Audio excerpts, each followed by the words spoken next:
जय गुरु जी। संगत जी प्रणाम मालिक।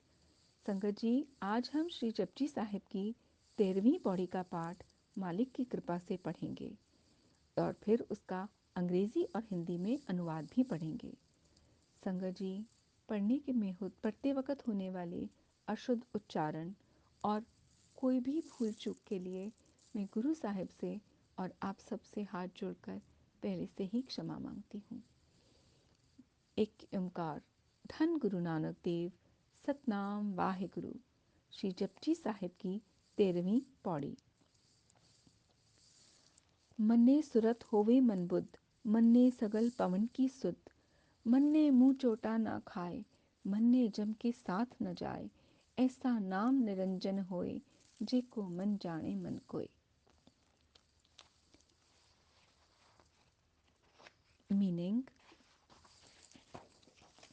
The faithful have intuitive awareness and intelligence.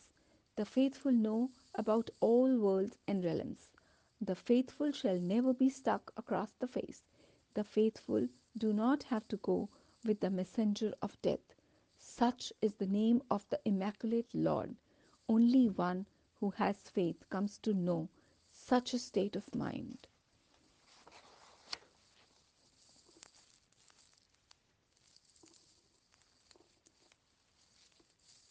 संगत जी, गुरु नानक देव जी सिद्धों से वार्ता करते हुए उन्हें बता रहे हैं, मन्ने सुरत होवे मन बुद्ध। गुरु की आज्ञा, परमेश्वर की आज्ञा मानने से सुरत अर्थात ध्यान उच्च अवस्था को प्राप्त करता है।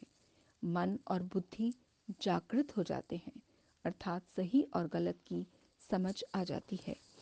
साथ संगत जी, ध्यान रहे, पिछली पौड़ी में मन ने लिखा था कि इस पौड़ी और आगे की 2 पौड़ियों में भी मन्ने लिखा है। मन्ने का अर्थ मानने वाले और मन्ने का अर्थ मानने से होता है। गुरु की और परमेश्वर की आज्ञा मानने से। जैसे एक होते हैं गुरु को मानने वाले, दूसरे होते हैं गुरु की मानने वाले। फल दोनों को मिलता है, लेकिन फर्क है। किसी कवि ने लिखा है, हमने प्रभु को माना है परंतु प्रभु की ना मानी। गीता रोज ही पढ़ते हैं परंतु बने नहीं ज्ञानी। यही फर्क है मन्ने और मन्नय में। मन्नय सगल पवन की सुध, सभी जगहों तीनों लोगों का पता लग सकता है। अंतर्यामी की अवस्था प्राप्त हो सकती है। जिस प्रकार गुरु घर के परम सेवक सिख ब्रह्मज्ञानी बाबा बुड्ढा जी, उन्हें ये अवस्था प्राप्त थी जब तीसरी पातशाही श्री गुरु अमरदास जी को दातू जी श्री गुरु अंगद देव जी के पुत्र ने लात मारकर कहा कि आपने हमारा हक छीना है। तो श्री गुरु अमरदास जी ने विचार किया कि हमारे यहाँ रहने से गुरु पुत्र दुखी हैं, तो वे बिना किसी को बताए चुपचाप बासर की गांव चले गए। अपने खेत की एक कोठी में जाकर बैठ सिमरन से जुड़ गए और कोठी बंद करके बाहर लिख दिया, जो यह दरवाज़ा खोलेगा वह हमारा सिख नहीं। 2-3 दिन बीते। जब गुरु के दर्शन संगत को नहीं हुए तो संगत परेशान हो गई कि गुरुजी कहाँ चले गए। बाबा बुड्ढा जी से पूछा, गुरुदेव कहाँ हैं, आपको पता होगा। बाबा बुड्ढा जी ने कहा, भाई मुझे तो पता नहीं। फिर से उन्होंने बेनती की कि आप अंतर्यामी हैं, सब कुछ जानते हैं, आप पता लगाइए। बाबा बुड्ढा जी ने अपनी अंतर्यामिता के द्वारा चारों दिशाओं में नजर दौड़ाई कि कहीं गुरु नजर आ जाएं। जब बासर गांव की ओर देखा, उन्होंने ध्यान लगाया तो गुरुजी को वहां पाया।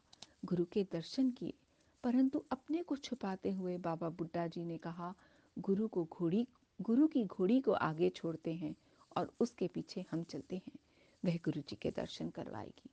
घोड़ी को छोड़ा गया और पीछे पीछे संगत और बाबा जी चल पड़े। घोड़ी वहीं पहुंचकर उसी कोठी के बाहर खड़ी हो गई। कोठी के बाहर लिखा हुआ था, जो ये दरवाज़ा खोलेगा वो मेरा सिख नहीं। बाबा बुड्ढा जी ने कोठी के पीछे जाकर दीवार में सन लगाकर अर्थात छोटा सा एक गोल छेद करके अंदर घुस गए और गुरुजी के चरणों में माथा टेका। गुरुजी ने कहा, बाबा जी आपने ये क्या किया, आपने पढ़ा नहीं बाहर क्या लिखा है। तो बाबा बुड्ढा जी ने कहा, सच्चे पातशाह आपकी आज्ञा का पालन करते हुए मैं पीछे से आया हूँ। संगत की व्याकुलता पर आप तरस कीजिए, दर्शन दीजिए। गुरुजी ने उस छेद की ओर देखा। बाबा जी की चालाकी पर बहुत प्रसन्न हुए और उन्होंने उस छेद को वरदान दिया कि जो कोई भी इस संत साहिब अर्थात इस छेद से श्री जपजी साहिब का पाठ करके निकलेगा, उसकी 84 कटी जाएगी। सात संगत जी, बाबा बुड्ढा जी को ये अंतर यामिता की अवस्था प्रभु नाम का सिमरन करके प्राप्त हुई थी। मन ने मुंह चोटा ना खाए। गुरु की आज्ञा मानने से कोई चोट नहीं खाएगा, कोई धोखा नहीं खाएगा। मुंह के बल गिरकर चोट खाना धोखे जैसा ही है। मन ने जम के साथ न जाए। मृत्यु के पश्चात यमदूतों के साथ नहीं जाना पड़ेगा। धर्मराज के गण अदब से लेने आएंगे।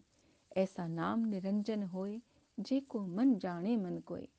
परमात्मा का नाम ऐसा पवित्र, इतना निरंजन है, कोई मन से उसको मन में बसा ले तो उसकी महिमा का कथन करने से बाहर हो जाएगा। उसकी महिमा का कथन कर ही नहीं सकते, वो बेअंत है। गुरु महाराज की कृपा से संगत जी 13वीं पौड़ी का पाठ यहीं समाप्त करते हैं। भूल चूक के लिए गुरु महाराज क्षमा करें। और हम अब कल गुरु महाराज की मौजूदगी में ही 14वीं पौड़ी का पाठ पढ़ेंगे। शुक्राना गुरु महाराज।